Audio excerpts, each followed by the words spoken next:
we grow older, we realize something profound. The same place may return, the same season may return, but the same moment never does. Maybe that's why I photograph food, flowers, clouds, and ordinary days now. Not because I'm afraid of losing them, but because I finally understand their value. Not FOMO, that is fear of missing out. It is awareness that every moment is a limited edition.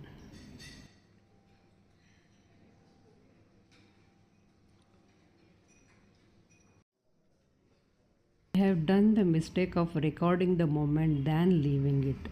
Now I first feel the place, people, and moment, and then give time to capture it.